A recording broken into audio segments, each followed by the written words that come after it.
Sa bansang Thailand, hinahanap namin ang sinasabing halimaw ng Mae Klong River.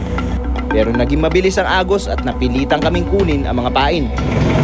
At parang may nakakapit na sa isang pain. There's a catch! Pero sako lang pala.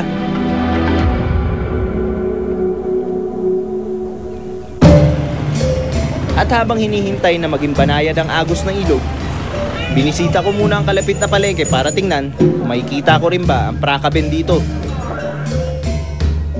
So nandito tayo sa Mae Klong Train Market kung tatawagin nila.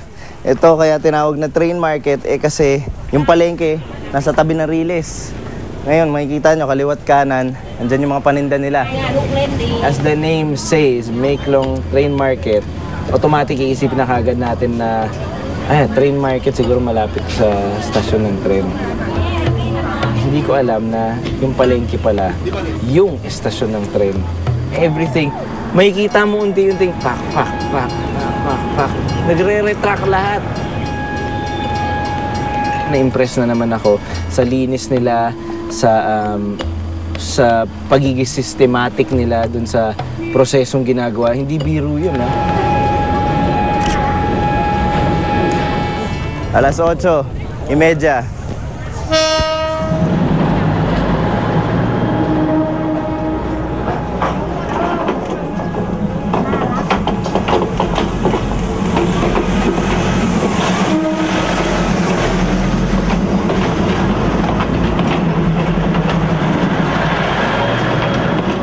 Pagkapasok ng tren, balik kagad sila ng mga tinda nila. Buo na naman, parang transformer nga.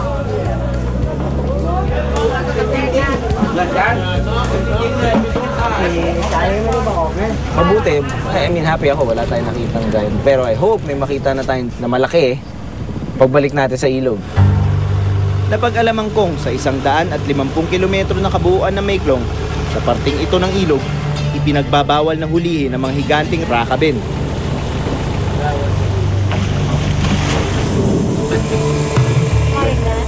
Nakilala ko si Pricha. 30 taon na raw siyang nangingisda rito. Pati otap, mabitin. May alloy. Tinanong natin kung kinatatakutan daw ba yung prakaben.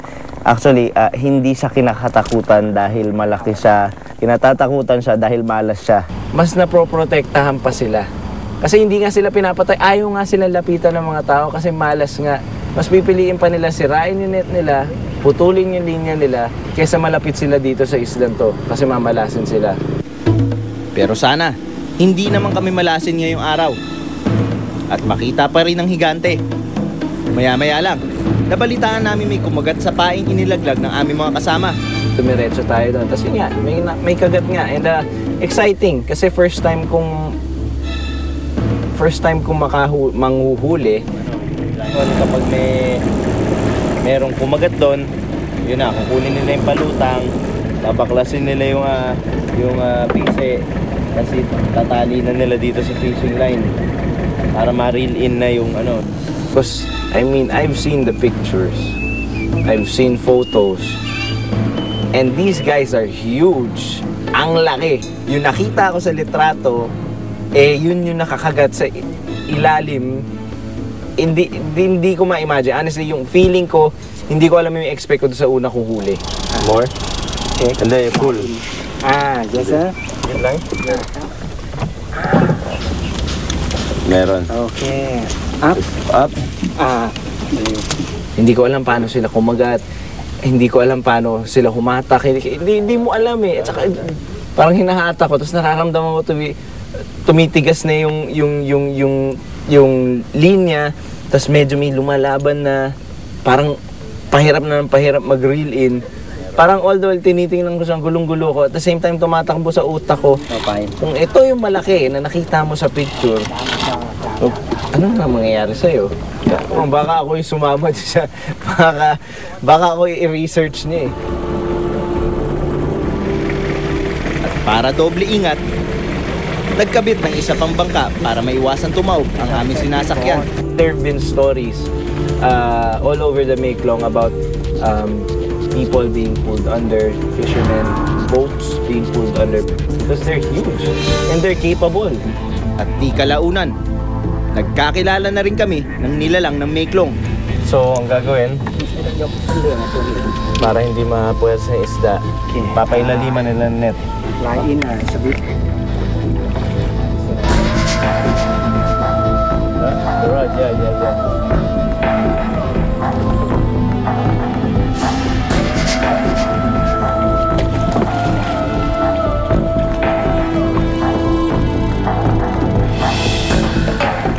Ang giant freshwater stingray. Sila ang isa sa pinakamalaking isda sa buong mundo at lubhang nanganganib maubos o critically endangered dito sa Thailand. You know, according nga doon sa mga bankero natin, honestly, manghana ako sa size na yon. I mean, pinakamalaki na yun na nakita kong stingray kahit sa tagal-tagal ko sumisisid.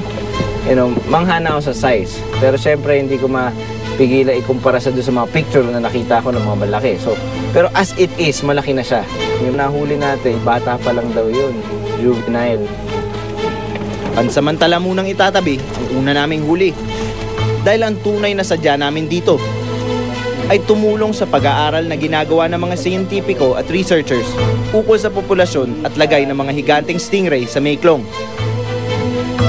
At sa pagpapatuloy ng aming pangingisda rito sa Maeklong, hindi namin inaasahan na makakaharap nga talaga namin ang isa sa mga tunay na higante. Malaban.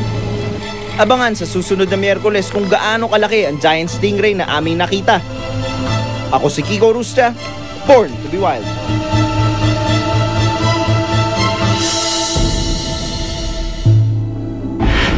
Para sa buwan ng Hulyo, makakasama natin ang isang adventurer, manunulat at editor-in-chief ng Lonely Planet Philippines, si Gatsi Tuason. It's always great to see, a white shark in the water. Even though I'd done it before, it was still quite a rush.